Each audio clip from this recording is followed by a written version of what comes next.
For many politicians, faith does not matter. Gandhi was born in 1869, who introduces him to the idea of ahimsa, and also to the idea of kind of, how do I put it, thinking empathetically about other religions. So when Gandhi is saying that I do not allow any scripture to supersede my religion, he is making a statement which I believe goes much beyond interfaith dialogue. Against all regions, against all evidence, Gandhi says that existence of God is like that to me. I will insist that we are seven. God exists. Gora wrote him in 1930, requesting a conversation on the existence of God. Gandhi replied very tersely, his famous one-liner, I do not have time. Gora continued to insist, and it was only in 1944 when Gandhi came to know about various activities of Gora that he invited him to ashram, Sevagram. And then there was intermittent conversation between these two, right from 44 to 48, just before the assassination. And there Gandhi came even to the conclusion that in fact, and this is I would say a typical, if you allow me, a typical Hindu position where Gandhi says that my faith in God or your non-faith in God in fact does not matter at all. It's a great privilege to speak in honor of Asghar Ali Engineer, whom I read about and read while growing up intellectually and politically. So I think this is the late 70s and the early 80s when I mean, as Harsh knows, Harsh and I were college contemporaries, and I was then obsessed with playing cricket and nothing else. And so I was oblivious of many things, including the emergency, I'm embarrassed to say, while it was happening in my college. But it's my awakening came after the emergency, and with, of course, the overthrow of the authoritarian regime and the failed promise of the Janata Party and so on and so forth. And that's when I started reading Asghar Ali Engineer, reading about him, about, as Harsh said, his battles with religious orthodoxy in his own tradition. So when Irfan's invitation came to speak in his honor, I thought I would speak about another religious radical who did not leave his tradition, but sought to improve, refine, rehabilitate it and make it more empathetic, just, humane. So that is my talk, Gandhi's faith and ours. Now, when you think of faith, a belief in something beyond the human spirit, for many politicians, faith does not matter. You know, Winston Churchill, for example, what kind of Christian he was is irrelevant. If you look at another among Gandhi's great contemporaries, Charles de Gaulle in France, or even Mao Zedong in China, you know, what kind of religious faith they subscribe to doesn't really matter. But it does with others. George W. Bush, the president who orchestrated the war on Iraq, was once asked, who is your favorite philosopher? And he said, Jesus Christ. Now you have to take him at his word. You may quarrel, there were Americans who quarreled with his interpretation of Jesus Christ. To take another American from an earlier period than Bush, a generation before Bush, Martin Luther King, if you asked him, who is your favorite philosopher, he is also likely to answer Jesus Christ, but his Jesus Christ was rather different from George W. Bush's Jesus Christ. But the point is, for some political activists, faith does not matter at all, and for some it matters in very different ways. And to Gandhi, faith mattered. And what precisely his faith was is what I shall try to do in the course of my talk. Now, Gandhi was born in 1869. Now, as a historian, if I was to take one's mind back to the time of Gandhi's birth, in Europe, this is a time of increasing skepticism about religion. It's just 10 years after Darwin has published The Origin of Species, which blows a hole in the idea that God created the earth, you know. And among intellectuals too, among European intellectuals, there was skepticism about religion. People were embracing reason, rationalism, to the extent that the great British writer Thomas Hardy wrote a poem called God's Funeral. So for the thinking classes of England and Western Europe, at the time was Gandhi was coming into adulthood, this was a time of, you could say, atheism or skepticism about religion. And on the other hand, in Asia and Africa, it was a time of aggressive religious fundamentalism. So you had, of course, with the growth of the European empires, Christian missionaries trying to claim the heathen for Christianity. You had also the spread of missionary Islam in Africa. And you had in India, for example, the counter-reaction of the Arya Samaj, which was a reclaim everyone for Hinduism. So aggressive religious fundamentalism was coexisting with atheism in the late 19th century. And the distinctiveness of Gandhi's views from then till his death was he was not an atheist, and yet he was not a religious dogmatist either. Now, when one speaks of Gandhi's religious thought, Gandhi's faith, there are four aspects one should consider, and I'll kind of outline these four aspects to you. The first are the intellectual influences on him. You know, what shaped his faith? What shaped his particular interpretation of Hinduism? Who? Not what, who, but also who and what.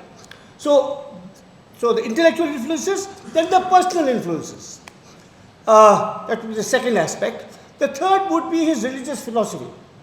What was his broader religious philosophy?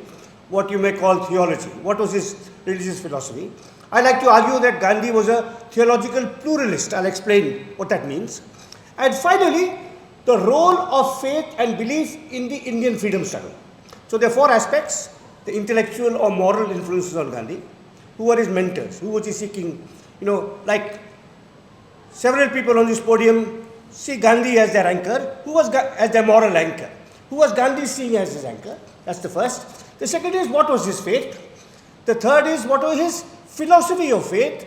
And the fourth is, how did his practice and philosophy of faith relate to the, you could say, the politics of India and the freedom struggle at the time? And I'll explain each of these, and then I'll carry on from there. The first, the formative influences on him. Now, on his religious thought, not on his economic thought, or not on his, ideas on caste or gender or whatever, but on his religious thought. The first key influence was a Jain thinker called Raichand. Gandhi met him in 1891 when he is coming back from London after having studied law. And the fact that his mother has died has been kept from him. His father had died several years ago, and he's told at once, shortly after he comes, that his mother has died, and he was devoted to his mother. And this is the time he meets Raichand Bhai, who was a relative of a friend of his, actually an extraordinary man called Pranjivan Mehta, who's largely written out of history books, who was one of Gandhi's closest associates and benefactors in South Africa and in England. Anyway, so he meets Raichand Bhai, and Raichand Bhai is a Jain thinker who introduces him to the idea of ahimsa, and also to the idea of kind of, how do I put it, thinking empathetically about other religions. So Raichand Bhai says, you are a Hindu, I am a Jain, but we can still have a conversation, on a basis of equality. And you learn more about my Jainism by talking to me, and I learn more about your Hinduism. Likewise, and India was always, from the beginning, a multi-religious country. The Kerala, for example, has had Christians and had Muslims for almost 2,000 years. And of course, there are Sikhs and Jains and Parsis and Buddhists and so on. And Raichand Bhai kind of gave Gandhi the analogy, interesting analogy. Think of religion as different railway compartments. So all of you have travelled by Indian railways. And all of you like me, when I would travel by train, you would be bored and you take a walk all down the corridors and through coach A, coach B, coach C, coach D. And Ramachandra Bhai told Gandhi, think of, you're in coach A, that is your Hinduism. Coach B is Jains, coach C is Christians, coach D is Muslims. You go through all of them and so कि नहीं क्या हो रहा है, कौन है, क्या सोच रहे हैं, मेरे जैसे सोच रहे हैं कि अलग सोच रहे हैं. And you will then try and get a sense of, people may be different, but you can still relate to them. So that was Ramachandra Bhai, the first whom he met when he comes back from London in his early 20s. And in many ways, Gandhi continues to regard him as his mentor. The second was his political mentor. So Ramachandra Bhai was his spiritual mentor. His political mentor was Gopal Krishna Gokhale, who was absolutely committed to Hindu-Muslim harmony in the public sphere.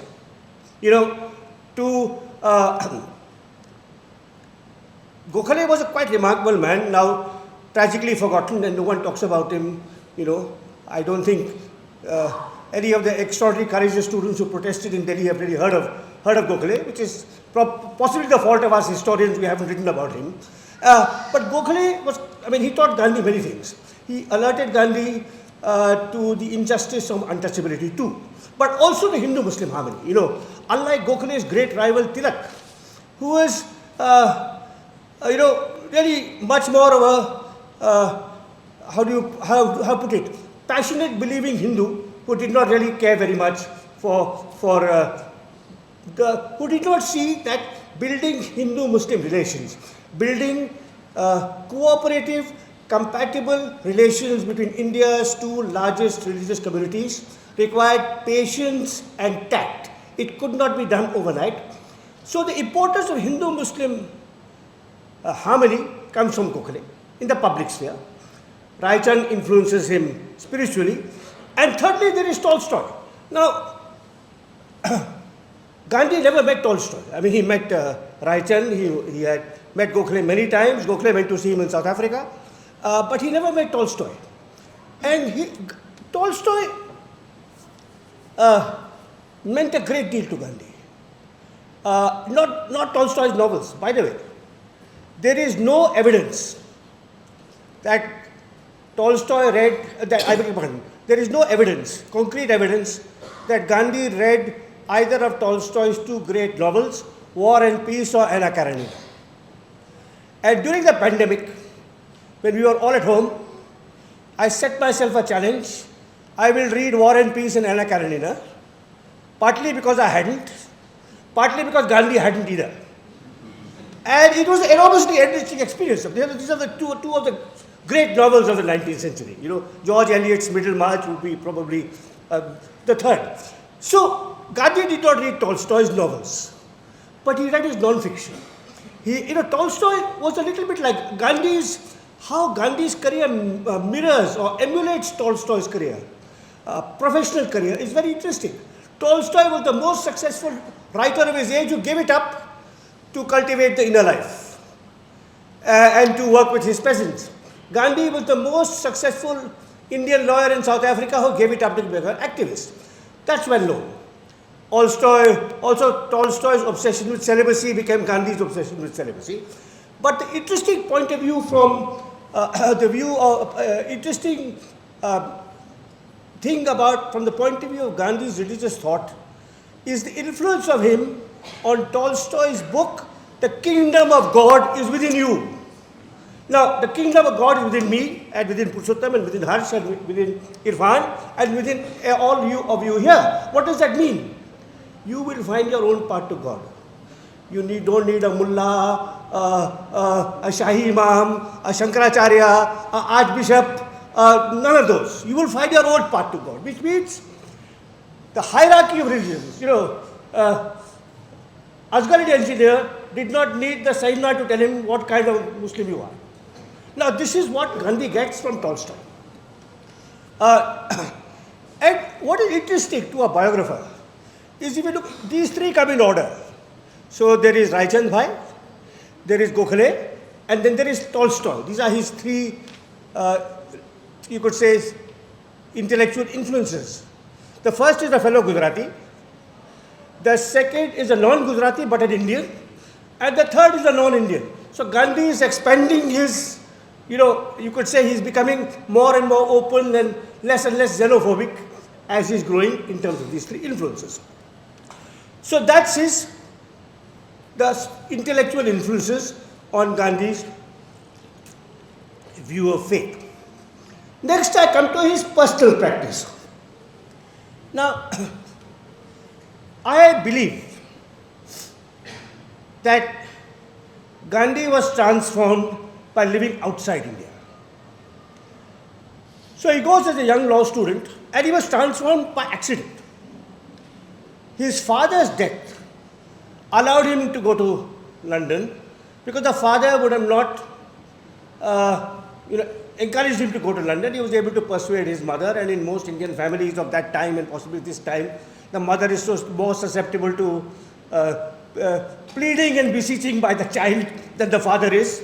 And certainly in Gandhi's case, the father was a stern patriarch who would have said, the father was the Diwan of Rajkot. He would have told Gandhi, become a state servant like me. So the father's death is an accident that allows him to go to London. But when he goes to London, there are many ways in which his experience overseas in his early 20s transforms him. One of the ways is that he sees women as independent agents. In Kathiawar, where he grew up, women were submissive, subservient, submissive, always in inferior domestic roles. Here his landlady is a woman, telling him where you can sit, where you can have a bath, where you can't have a bath, what you must pay, when you must pay. She's an independent agent. But that's not relevant. This is not relevant to our talk today. But there he meets Christians, gets interested in their faith, talks to them about Christianity, and shares a room with a Christian. A fellow vegetarian called Josiah Oldfield, who is one of Gandhi's first English friend, the first of many English friends he makes, and he shares a home with him. Now, if Gandhi had stayed in Kathiawar or within India, given how conservative Indian society was then and still is, it would be very hard for him to actually have that kind of intimate domestic friendship with a Christian. Then he comes back to India with his law degree, tries to make a living as a lawyer and fails. And that is the second stroke of luck. He practiced in the Bombay High Court, where he was for a year and a bit a briefless barrister. Now, the Bombay High Court, it's a magnificent building in Gothic Bombay, not far from the Oval. And I pass it often because the Maharashtra State Archives are right next to, the Bombay High Court. And in the course of my work on Gandhi, whenever I pass the High Court, I offered a silent prayer for Gandhi's failure at the High Court. Because had he not failed, none of you would have heard of it. His failure and the offer to rebuild his career by solving a commercial dispute in South Africa, saves him. Now, this commercial dispute is between two Gujarati cousins, and who need, in order to broker a compromise between them, they need someone who understands the law, the British law, which applied in South Africa, and you can read Gujarati. Now, Gandhi fitted the bill, so he goes there, and the person who invites him, as many of you know, is called Dada Abdullah. He takes a ship in October 1893, aged only 24, to South Africa, gets off the ship at Durban, is met by Dada Abdullah, and goes to Dada Abdullah's house. Now, Gandhi doesn't talk about it, but a Hindu and a Muslim, a Hindu Baniya, vegetarian Baniya, staying in a Gujarati Muslim non-vegetarian businessman's house would have been inconceivable anywhere in Gujarat. Then, of course, he starts then he goes to Johannesburg. So he stays from 1893 to 1901 in Durban. Then he comes back to India for a couple of years, goes back, and now he's based in Johannesburg. Durban is on the South African coast. Johannesburg is inland. And there, his closest friend is a Jew called Henry Pollack, whom he meets in a vegetarian restaurant. just as he met Josiah Oldfield in a vegetarian restaurant in London. And they become friends. And there's some very human aspects to this friendship. Henry Pollack is a British Jew. He grew up in London, where he fell in love with a woman called Millie Graham, who happened to be Christian. And Pollack's parents were very conservative. They did not want him to marry outside the faith. So they said, tum South Africa mein jaake naukri karo. Your uncle is there, go and work with him. So he meets Gandhi in this vegetarian restaurant and pours out his woes to Gandhi. Why are you here? I'm here. Gandhi says, I'm here because I'm helping the Indians in their legal cases. Why are you here? Oh, my parents said, you can't marry this guy, you have to go far away. You'll be cured of your love for this Christian girl if you go a million miles away. And Gandhi says, oh really? That's not good. I will write to your parents. So Gandhi writes to the parents, but Millie persuades them. Millie comes to join Henry. He is married in the Johannesburg magistrate's court with a Christian girl, marries a Jewish boy, Christian woman, marries a Jewish man with Gandhi, the Hindu, as the witness. Now, after that, they share a home. Now, this is Gandhi and Kasturba share a home with an English couple. Now, again, this is radically unprecedented. Johannesburg was one of the most racist countries of the time. In Bombay in 1905, can you imagine an English couple and an Indian couple sharing a home with three religions there, Jewish, Christian and Hindu? So, his personal experiences, his personal practice, his meeting Christians in London, his meeting Christians and Jews, and then of course the participation in the satyagrahas of non-Hindus. So when Gandhi decides to form the Natal Indian Congress and later the Transvaal Indian Congress to fight for the rights of the Indian diaspora in South Africa, the first funder is a Parsi, known as Parsi Rustamji. He was Jivanji Gorkundu Rustamji, known as Parsi Rustamji. So the first political benefactor is a Parsi. So the satyagraha starts in 1907, and because Gandhi is a Gujarati Baniya, many fellow Gujarati Baniyas come to join the movement. They go to jail, but after one spell they say enough, bahut ho gaya, we are going back to our business. And when Gandhi tries to revive the satyagraha, because the laws have not been repealed, it is a Muslim called Ahmad Kachalia who is the first volunteer, the first and the bravest volunteer. And incidentally, again this is a footnote, but biographers are fascinated by footnotes. Kachalia's two sons, Yusuf and Maulvi Ismail, were very active in the anti-apartheid struggle and friends of Nelson Mandela, close friends, but that's a separate question. So Ahmad Kachalia, A.M. Kachalia, saves the movement by saying, I will go to jail. Later on, Tamils come and say, we will go to jail. So Gandhi is exposed to this, you could say, political camaraderie and solidarity between Hindus and Muslims and Parsis, where all are subject, because they are brown skinned, to the same racial discrimination, but have previously lived in separate compartments, and they joined together. And of course, as I said, Kachalia is a great hero of the satyagraha, but several of the meetings are held in the Hamidiya Mosque in Johannesburg. So the meetings of Hindus, Parsis and Muslims in the Hamidiya Mosque planning their next satyagraha. And that famous burning of the passes in a bonfire is actually outside the Hamidiya Mosque in Johannesburg, which still exists and which I had the privilege of visiting 100 years after that satyagraha. So that is Gandhi's experience. From his youth, I mean, just think, it is still in the India of 2026. Young people would probably find it difficult to cultivate friendships across caste boundaries, gender boundaries, religious boundaries. But Gandhi was, in a sense, fortunate because his life in London and South Africa enabled him to recognize early on the value and virtue of having friends and comrades and colleagues who did not belong to your own religion. And this is especially the case in South Africa, as I mentioned, where you have Jewish, Parsi, Muslim and Christian friends. In his last days in South Africa, he met C.F. Andrews, who had been sent by Gokhale to mediate between the Indians and the imperial authorities. And Andrews became Gandhi's closest friend. You know, Andrews was met Gandhi in 1914.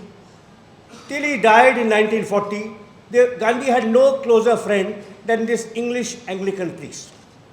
And again, if I may, offer a biographer's, you could say, tippani, footnote or anecdote. If you admired Gandhi, you called him Gandhiji or Bapu. Even today, many people refer to him as Gandhiji in everyday conversation. His closest associates like Jawaharlal Nehru and Vallabhbhai Patel called him Bapu. So Gandhiji or Bapu, if you admired him. If you disliked him, which is also quite common, you called him Mr. Gandhi or MK Gandhi. So the communists and the Ambedkarites never called him Bapu or Gandhiji. It was always Mr. Gandhi or MK Gandhi, which is fine. I mean, a public figure is there to be admired and to be disliked. So, but in his adult life, so far as I can gather, the only person who called Gandhi by his first name, Mohan, was an English Christian priest. So they were Mohan and Charlie to one another. Now, one last, on these personal friendships, one last biographer's anecdote. One of Gandhi's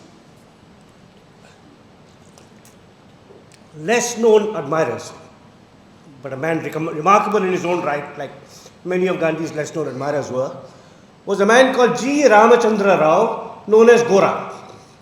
He was a Gandhian social worker who was based in Andhra Pradesh, not far from Vijayawada, and he promoted Khadi and the abolition of untouchability and Hindu-Muslim harmony. So all Gandhian causes, but he was an atheist. So he had convinced himself through his reading that all this is rubbish, to believe in some mystical being up there or whatever religion or even interfaith is all rubbish. He was a radical atheist. And he wrote a lovely pamphlet which you'll get online, which is called An Atheist with Gandhi, which is his conversations with Gandhi. Now, what Gora did in those conversations, quite late. Gandhi, very early, Gandhi, as you know, he called his autobiography, My Experiments with Truth. Now, some of the people who are currently ruling us, more than one, I have a title for their autobiography, My Experiments with Untruth. Anyway, be that as it may, Gandhi called his autobiography, My Experiments with Truth. And he coined the slogan, or coined the aphorism, to explain his philosophy, God is truth. God is truth. Gora convinced him there is no God. So make it truth is God. Truth is more important than God. So because of his conversation with Gora, Gandhi changed God is truth to truth is God. So I have told you about the influences on him. I have come next to his personal interaction with people of different faith, including no faith at all like Gora. Now I come to his religious philosophy. How did Gandhi view his own religion in relation to others? Now, Gandhi was not a scholar like Purushottam or me. He didn't write books. He didn't have the time to, sit in and contemplate. So you have to deduce his religious philosophy through different fragments of his writings. And from what I can see, there are kind of, you could say, 5 aspects to Gandhi's religious philosophy. First, he rejected the idea that there was one privileged God, part to God, that only Hindus have it or only Muslims have it, or only the Pujari has it or only the Imam has it. Second, he believed all religious traditions were a mixture of truth and error. Very early on, again, in 1895, when he was in South Africa, it's a racist country where the rulers claim to be Christians and swear by the Bible.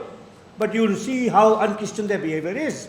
And he visits a Trappist monastery, a monastery of Christian monks who live very simply, who live very austerely, who welcome Gandhi, and contrasting the behavior of the Trappist monks with the rulers, white Christian rulers of South Africa. Gandhi says, a religion may be devilish or divine depending on what its practitioners make it to be. I mean, it's a most powerful and you could say truthful statement, devilish or divine. So that was the second thing. Now, thirdly, Gandhi rejected conversion and missionary work because he believed, fourthly, that you stick to your religion in which you are born and seek to rid it of its imperfections and injustices. Make your religion more divine and less devilish. Now, in the case of his own Hinduism, he understood through everyday experience for traveling across India that his own inherited Hinduism was deeply flawed through its practice of untouchability and its denial of equality to women. So he made it a lifelong campaign to end untouchability. You know, and there are many aspects of his campaign against untouchability which tragically have been obscured in recent writings on the subject. But just to refresh our memory, from 1919, 4 years after he returns from South Africa, Gandhi says untouchability is a sin. In 1920-21, he says, those who practice untouchability are the general dyers of Hinduism. You know, that is the analogy he uses. So that's one aspect of his attempt to rid Hinduism of its imperfections and untouchability. And the second aspect is to bring women into public life. You know, because of Gandhi, largely because of Gandhi's emphasis on women playing a part in public life, Sarojini Naidu becomes president of the Congress in 1925 of India's largest political party at a time when no Western political party had women even as head of the local council. So that's the fourth aspect of his work. Stay within your religion, make it more open to engagement with the modern world. You know, more egalitarian, more empathetic, more just, more concerned about the less privileged members of your own faith community, in the case of Hinduism, particularly untouchables and women. And finally, Gandhi encouraged interfaith dialogue. I mean, he had all these friends, and he, as I said, he exchanged ideas with them. And he believed, I have broadened my Hinduism. He said, this is a direct quote, I have broadened my Hinduism by loving other religions as my own. So it's like seeing your faith in the mirror of another faith. And as part of this interfaith dialogue, one of Gandhi's great innovations was the interfaith prayer meeting in his ashram. You know, where under the open sky, one of his Christian disciples was kicked out by the church. And wrote to Gandhi, said, what do I do? This person was a priest, and the bishop was so upset by his unorthodox views, he delicensed him. And this man remained a believing Christian, but he could not go to church. Sort of like Asghar Ali Engineer. And he wrote to Gandhi, and Gandhi said, you don't have to go to church. You know, your pulpit is the soil on the ground. Your altar is the open sky. You can still be a Christian without ever going to church. Right. And so this interfaith conversation, I think, helped Gandhi a great deal. I have a long quote which maybe I won't read for shortage of time, but if I... Please read. Thank you. It's a wonderful quote. It's from an unpublished memoir by his Jewish friend Henry Pollack, whom I mentioned. It's from an unpublished memoir I found in the library of Rhodes House in Oxford, where Pollack is remembering his days with Gandhi in South Africa, and he writes, I quote, religion for Gandhi implied a mighty and all-embracing tolerance. Hindu by birth, he regards all men, this is the gendered language of the time, so all men and women, Mohammedans, Christians, Zoroastrians, Jews, Buddhists, Confucians, as spiritual brothers. He makes no difference amongst them, recognizing that all faiths lead to salvation, that all are ways of viewing God, and their relation to each other. Men and women are fellow human beings first, and followers of creeds afterwards. Hence it is that men of all faith and even of none are his devoted friends. Now, this is not hyperbole or exaggeration. The interlocutors in Gandhi's interfaith journey included Christian, Jews, Parsis, Muslims, Jains, Buddhists, and of course other Hindus. And it's impossible to think of any other public figure in any country at any time in history, major public figure, who had so many friends across religious boundaries. Now, I have given an outline of Gandhi's religious philosophy. Now I come to the practical consequences of Gandhi's religious philosophy. For most of us, our faith, I've called this lecture Gandhi's Faith and Ours. For most of us, our faith is of relevance to us, to our family, to our friends. But Gandhi claimed to be the leader of a nationwide movement to free India from British rule. So his faith became relevant to all other Indians, to 300 million Indians at the time. And how did Gandhi's religious ideas resonate with other strands in the India of the day? There were three major religious groupings that opposed Gandhi's views. The first were the secular socialists, who saw Gandhi's invocation of faith as a dangerous superstition. M.N. Roy, one of his early Marxist critics, wrote, "While Bolshevism forges ahead, Gandhiism gropes in the dark, spinning out ethical and religious dogmas that prevent the masses from developing the will to fight for freedom." So that was the first kind of attack on Gandhi by secular socialists. It's a bakwas, this is reactionary medieval rubbish. The second group who criticized Gandhi's attitude to faith were Muslim politicians who said Gandhi's talk of interfaith dialogue is all humbug. It's a disguise for Hindu domination. And these politicians, led by the brilliant strategist Muhammad Ali Jinnah, ultimately succeeded in carving out British India into two separate and opposed countries, Pakistan.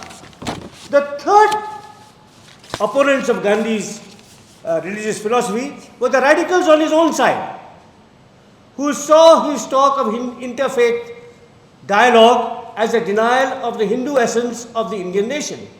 This is the tradition of the RSS and of Nathuram Godse, who belonged to the RSS. And Godse said Gandhi was the father of Pakistan. Gandhi's experiments were at the expense of Hindus, and as a justification for killing Gandhi, he said, Indian politics in the absence of Gandhi will be able to retaliate and be more powerful. Now, there's a paradox. Jinnah and the Muslim separatists said Gandhi is not a Hindu, is too much of a Hindu. So the Muslim League said Gandhi is too much of a Hindu. The Godse and the RSS said Gandhi is not enough of a Hindu. Now, so clearly it's a very interesting paradox. Now, Gandhi, despite Gandhi's best efforts, India was partitioned.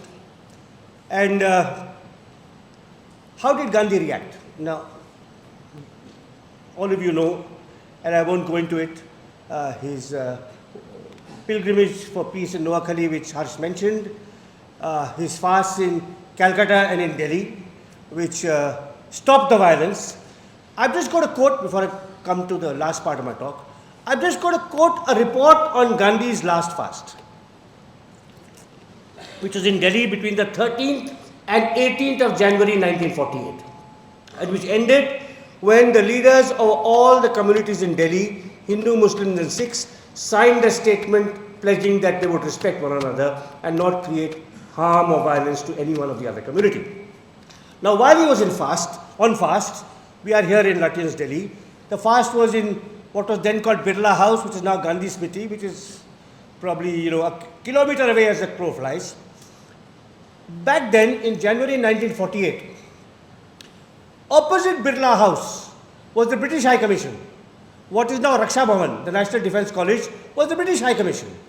And I found a report in the UK National Archives in Kew, written while Gandhi is on fast, by the British High Commissioner back to London, where he says, this is about, it's a theme that will touch both Purushottam and Harsh deeply. This is what he says about Gandhi's last fast. He's this British High Commissioner.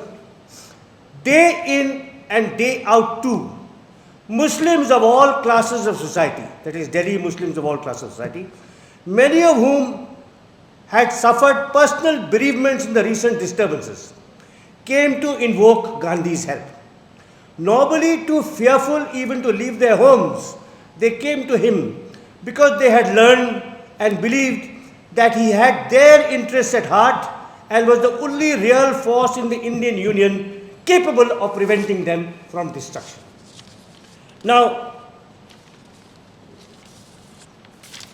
so much for Gandhi, and now we have come to the end of his life. Now I spent maybe about 10, maximum 15 minutes on India, the status of interfaith harmony and alas interfaith disharmony after Gandhi's death.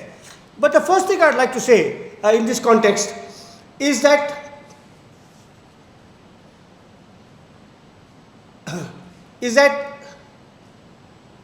Gandhi's, when it came to the question of equal rights for minorities in India that had been divided on the basis of religion, the most steadfast and committed follower of Mahatma Gandhi was Prime Minister Jawaharlal Nehru. Now this is sometimes not recognized because Nehru departed from Gandhi in other respects like his economic policy and so on. But when it came to India being a secular state, India being a land where, as Harsh said, everyone has an equal right to belong, Nehru, and Purushottam of course has written on Nehru extensively, Nehru was on the same side as Gandhi. And I'm going to give you two quotations from Nehru. The first is a letter he wrote to chief ministers on 15th October 1947, where he says, "We have a Muslim minority who are so large in numbers that they cannot, even if they want to, go anywhere else. Whatever the provocation from Pakistan and whatever the indignities and horrors inflicted on non-Muslims there, we have to deal with this minority in a civilized manner. We must give them security and the rights of citizens in a democratic state." This is the Prime Minister writing to the Chief Minister of every state saying, this is our commitment. Whatever the provocation from Pakistan, whatever the indignities they commit on their minorities, we will give our minorities equal rights in our state. And of course, there's many speeches of Nehru like this and letters, but I'll just mention one. This is 2nd October 1951, Gandhi's birth anniversary. And at this time, Nehru is campaigning for a general election. And he's campaigning, one of his platforms is Hindu-Muslim harmony. While campaigning for a general election, you can see, how strikingly different this is from recent campaigning by prime ministers before general elections. So this is 2nd October 1951. Nehru tells an audience, actually in Delhi, Gandhi's message was first of all the unity of India and the ability to work together irrespective of caste and creed. And after referring several times that Hindu communalism posed to the unity that Gandhi had fought for, Nehru issues a ringing declaration on behalf of himself. I quote, Nehru says, "I am prepared to come to an agreement with anyone except any such individual, an Indian, who raises a hand against another Indian in the name of religion. I shall fight him to the very end."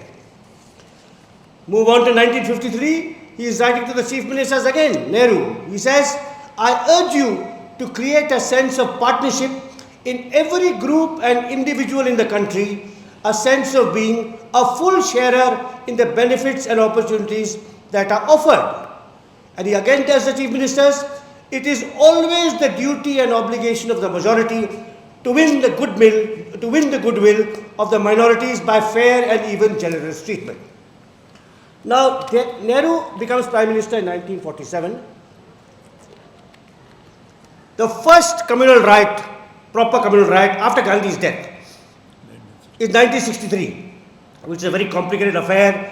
There is the theft of a hair of the Prophet from Hazrat Bal Mosque, which sparks riots in East Pakistan against the Hindu minorities, which spill over into Bengal and Orissa and also to Jabalpur. But not all though not all, indeed possibly not even many of Nehru's chief ministers, not all or possibly not even many of Nehru's chief ministers and cabinet ministers shared his total commitment to interfaith harmony. There were virtually no major riots so long as Nehru was prime minister. And of course, the riots really start in the 70s and the 80s, and then we have the demolition of Babri Masjid, and of course things that people on this podium have written about. And I won't go into the long, complicated story of the rise of the BJP and Hindutva and why they won 3 successive elections. I mean, I've written about it elsewhere, so have many others. But I'll just make a few concluding remarks. Or maybe I'll say a few things about, if you look at, try and understand what are the reasons for the rise to political power and ideological and institutional hegemony of Hindutva, the BJP and the RSS. There are 4 or 5 factors. One is obviously their commitment, their ideological, their organizational strength. You know, as the great Irish poet W.B. Yeats said about his own country, the best lack all conviction, the worst are full of passionate intensity. So, the worst are full of passionate intensity. You know, in many contexts, the worst have the zeal, the dogma, the energy, the commitment, the willingness to sacrifice. That's one reason. And then possibly the best lack all conviction. I would say, in many ways, the post-Nehru Congress, particularly Rajiv Gandhi, let down Nehru, and we can talk about that, whether it's overturning the Shah Banu judgment, or it's opening the locks of the Ayodhya temple, or indeed it is starting his 1989 campaign from Ayodhya. So that again is well documented. Not so well documented is how the Gandhian, so if the post-Nehru Congress let down Nehru, the post-Gandhians let down Gandhi.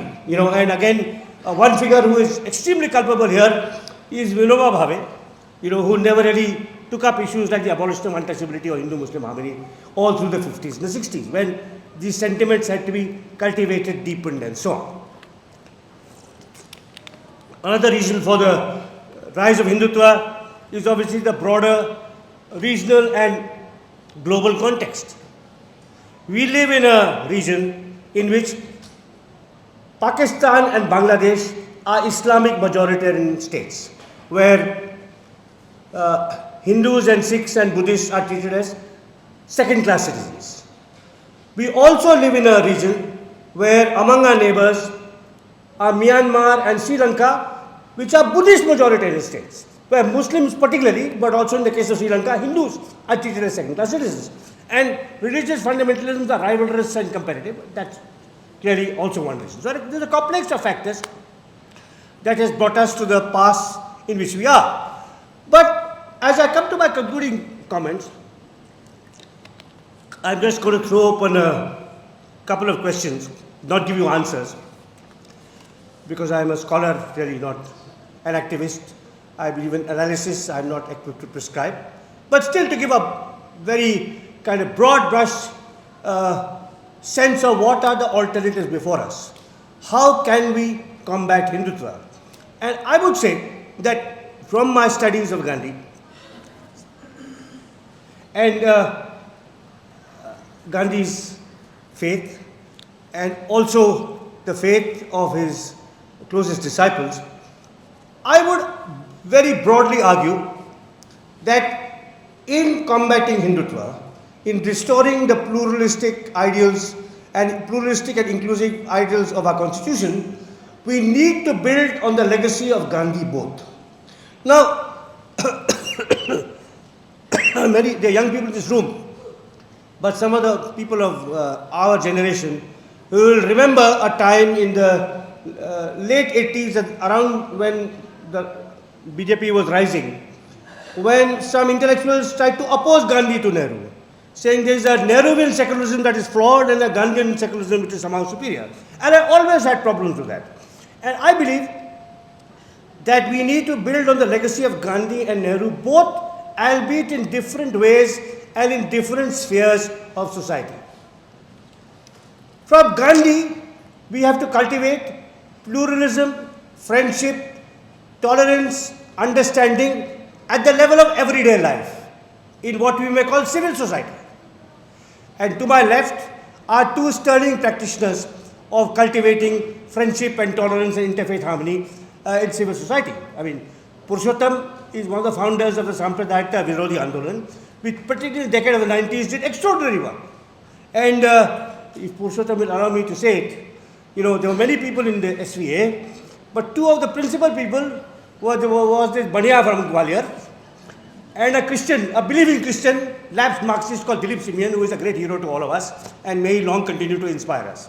So that is one experiment. More recently, of course, you have Harsh and his exemplary work, his work of him and his colleagues in Karwan-e-Mohabbat. So at the level of civil society, you take from Gandhi. But at the level of the state, you take from Nehru.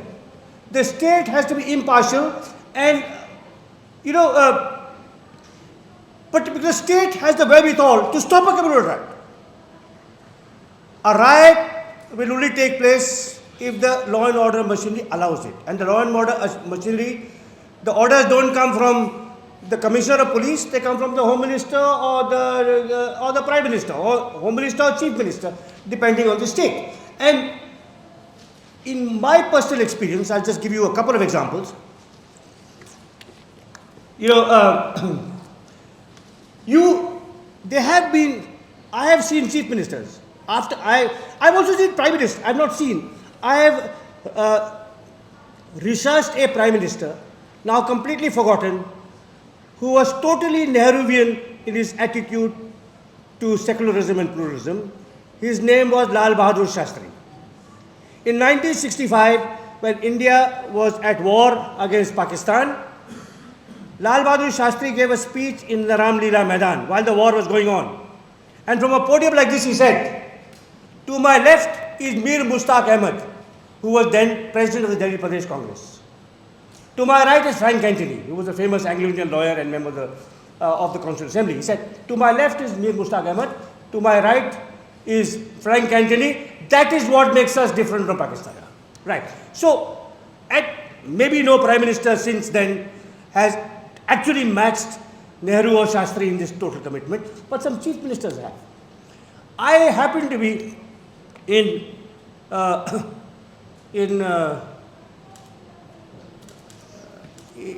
Calcutta when Indira Gandhi was assassinated. I was then completing my PhD. I was about to take up my first job. And I grew up, Harshmandar is a Sikh, so he will know this. I grew up in a town which was really, in which Sikhs were a very important community, Dehradun. Dehradun was actually a town founded by a dissident Sikh sect led by Guru Ram Rai, and it was given, you could say, its present character and its zeal, zest and energy by Sikh migrants after partition. So I grew up in a town surrounded by Sikhs in school and college and on the playing field, and I was in Calcutta, just grieving for what is happening here. My friends, including Dilip Simian and others, were working heroically, and I was just thinking, kya ho raha hai? In Calcutta, they were then, in 1984, roughly about 40,000 Sikhs, of which a majority were taxi drivers identified by their turban. Jyoti Basu, on the night Indira Gandhi was killed, Jyoti Basu was in Bardhaman, which is about 2 or 3 hours away from Calcutta. He came back immediately and he issued orders, not a single Sikh will be harmed. And that was Calcutta on 1st, 2nd, 3rd November. All identifiable by their turban, not living where they could organize self-defense. And Jyoti Basu actually had been in Calcutta during Gandhiji's fast there in September and visited him. That's one example. The second example is more recent, and it's from the state I currently live in, Bangalore. Last year, 2025, a Kannada writer, a Kannada woman writer, Banu Mushtaq, won the International Booker Prize for her short stories. And, one of the great religious, quasi-religious, you could call cultural festivals you could say the biggest cultural festival in Karnataka is the Mysore Dasara, which happens and you go to the Chamundi temple, which is on top, and you inaugurate it. And every year, there are 3 dignitaries present. The erstwhile Maharaja, jo bhi hai descendant, the chief minister, and one person, usually a writer from from civil society. You know, Purushottam will be interested in this factor, so will Apurvanand who was here, that apart from Hindi, which is of course a language spoken by maybe 40% of India now, the language that has the most Gyanpith winners is Kannada, which are 9. That's right. And they revere their writers. So, Sitaramaiah said, our writer Banu Mushtaq has got international acclaim. She will inaugurate the Dasara festival. And immediately, you know, Mysore itself is now become a god of the BJP. The MP is a BJP guy. He used to be a rabble rouser called Pratap Simha. Now there is the Maharaja descendants, and this organized a huge protest. And Sitaramaiah stayed firm. He said, she will do it. And then he pointed out that about 25 years earlier, another great Kannada writer, Nisar Ahmed, had inaugurated the festival. And indeed, long before that, from 1924 to 1941, the Diwan of Mysore was Sir Misra Ismail, who was always present at the festival. Now, I can tell you that not all chief ministers of the Congress party would have stood firm like that. Right. So, that is, in a sense, what we need.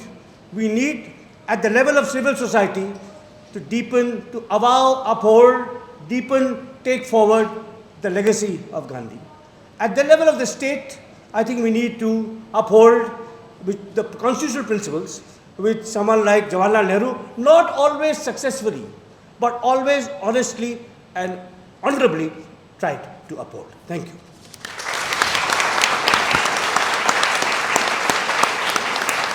We can, so far as legacy of Gandhi is concerned, as Ram mentioned, it's not just about interfaith dialogue. It's also about a very clearly rational understanding and in fact interrogation of religion. In 1936, I think, there was a group of Christian padris talking with Gandhiji from Europe and USA, led by Father Basil. And they were asking Gandhiji about his religious beliefs, practices, and his area of studies. So all that came up for discussion. And they realized that Gandhiji is not just talking on the basis of common sense or Sahaj Vivek. He has a lot of Christian history and theology with him. So they asked him that, okay, that's all right, Gandhiji, but where is your authority? Where your authority lies? So Gandhiji in a dramatic way said, my authority lies here. And then he explains, and I would like to quote it. I exercise my judgment about every scripture, including the Gita. I cannot let a scripture text supersede my reason. While I believe that principal books are inspired, they suffer from a process of double distillation. The choice of words is very interesting. They suffer from a process of double distillation. Firstly, they come through a human prophet and then through the commentary of interpreters. Nothing in them comes from God directly. Matthew may give one version, reference to Gospel of Matthew, of one text, and John may give another. I cannot surrender my reason while I subscribe to divine revelation, and above all, latter killed the spirit gift like. What Gandhiji is saying, and this is extremely important for us to note, particularly when we talk of faith today, that whatever scripture I believe in or whatever scripture I study, I judge it on the basis of my own reason, Vivek. And let us understand it very clearly, that my reason in the month of August 2026 does not come only from the tradition in which I am born into. My reason comes from the universal legacy of knowledge, experiments, explorations. After all, I am speaking a language which my father could not speak. In fact, he could not even speak Kalimuli in the proper way. So it's not only from my legacy as such, it's from the universal legacy.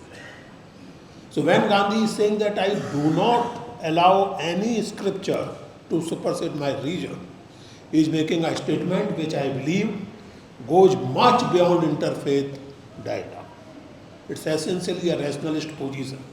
And therefore I think it's one of my guesses that therefore, in spite of all their differences on the question of industrialization and so on, Gandhi felt that actually Nehru would be the best successor so far as leading country is concerned. And yet again, in the same conversation, Gandhi concedes that, well, there is one thing where I have faith beyond reason. There is a possibility that somebody may prove that God does not exist. But then, just like that young child, I will insist God exists. And here he refers to this famous poem by Wordsworth, Nay, we are seven. There is in this poem, the poet, the narrator goes to a village and meets a girl and asks her about her siblings. So she tells him that we are seven. But then when she describes, it comes out, in fact, two of them are already dead. So the narrator tells this little girl, but you are five, my dear. Two are dead. Their spirits are in heaven. The girl replies, no, we are seven. Against all reasons, against all evidence, Gandhi says that existence of God is like that to me. I will insist that we are seven. God exists. But later on, in fact, before this only, Gandhi had come to conclusion, or Gandhi had decided to say, instead of God is truth, truth is God. In fact, Ram, before he entered into a dialogue with Gora, I have dealt with this, there is a whole chapter dedicated to this book. Gora wrote him in 1930, requesting a conversation on the existence of God. Gandhi replied very tersely, his famous one-liner, I do not have time. Gora continued to insist, and it was only in 1944, when Gandhi came to know about various activities of Gora, that he invited him to ashram, Sevagram. And then there was intermittent conversation between these two, right from 44 to 48, just before the assassination. And there Gandhi came even to the conclusion that in fact, and this is, I would say, a typical, if you allow me, a typical Hindu position where Gandhi says that my faith in God or your non-faith in God, in fact, does not matter at all. As long as we can work on something which is extremely important, we can undertake the ethical act, which at the moment is basically to work for the communal harmony, to work for peace, and to work against those who are insistent upon killing people on the basis of their religiosity. We can discuss the existence of God later on. We can postpone it. Gandhi says this. So, basically, it's generally assumed that Gandhiji was not sufficiently rational, or he did not have rational or modern influences. I mean, in personal life, you are absolutely right, Ramachandra Bhai to Tolstoy. But if you look at the intellectual makeup of Gandhi, I mean, and there's a tendency to say that as if Gandhi took all his ideas only from Indian tradition or from Western tradition on the other hand. There are scholars who argue that Gandhi got all his intellectual inspirations from Western philosophy of enlightenment or from Greek philosophy. On the other hand, there are people who insist that whatever he got from Hinduism. Gandhi himself did not think so. Gandhi was as grateful to Bhagavad Gita as he was, and in fact, in a sense, more grateful to Narsi Mehta and to Kabir, and at the same time to Socrates. Now, anyway, these are just reflections by way of formality of being a chair. In fact, I consider it to be a great privilege to preside over this lecture on delivered by Ram, who fondly calls me Acharyaji, and I call him Parma Acharyaji. So this is Mutual Admiration Club. so this is a privilege, and to preside over this lecture instituted in memory of Engineer Sahib, whom I had the opportunity of meeting, I think, for the first time in 1987, when this march from Delhi to Meerut was undertaken. I was there briefly in that march. Yeah. I was there. Agnivesh was also there. Agnivesh actually had organized it. And I marched from Delhi to Ghaziabad, then I came back, and then I again went to Meerut. So Delhi to Ghaziabad, you can... Engineer Saab wasn't that much. Huh? Engineer Saab. Yeah. He came for the last, for final meeting in Meerut. तो ये मतलब मैं हमेशा ऐसा नहीं था, दिल्ली से गाजियाबाद तक पैदल वाकई गया था. तो anyway, so, but before that I had been reading him in mainstream, particularly where he used to write regularly. Then I read his book on Islam, and after this march, when I went to Bombay and met him, we had a long conversation, and we had areas of agreements as well as disagreements. But there are very few people in our public life who are so committed to something which actually is the cornerstone of Indian nation. That is the Indian version of secularism. You call it inclusive nationalism, you call it Sarvadharm Sambhav, whatever you call it. But Gandhi and Nehru knew it in the heart of their hearts that India cannot survive as a majoritarian society. Forget about the state. Even as a society, India cannot survive as a majoritarian society for the simple reason that much before these Vardis of Hindutva came on the scene, Indic tradition, in particular Hindu tradition, has been a tradition of dialogue, has been a tradition of bitter dialogue. In fact, as I remind my dear Hindutva friends, that even when great Shankaracharya, according to their own historiography, when Shankaracharya got India rid of the disease of Buddhism and re-established the Vedic religion, I mean, it's interesting that he established 4 mutts. एक चाल का अनुवर्तित्व शंकराचार्य के यहाँ नहीं चला था. एक चाल का अनुवर्तित्व जी technical term from RSS lexicon, follow the one leader, follow the Fuhrer. So that is the organizational principle of RSS. एक चाल का अनुवर्तित्व, to follow one driver. So Shankaracharya ji एक चाल का अनुवर्तित्व में विश्वास नहीं करते थे, तो उनसे बड़े हिंदू तो ये लोग नहीं हैं. So Hinduism simply cannot function that way. Indian society cannot survive, and therefore it's extremely important. And once again, thank you Irfan Saab, thank you Ram, thank you Harsh for creating this space where we can discuss something, we can reflect upon the possibilities and the challenges of future, learning from the past. That is the way of writing the right history, and Ram, of course, is one of the great practitioners of that kind of history. So I think now floor is open for discussion. Only couple of requests.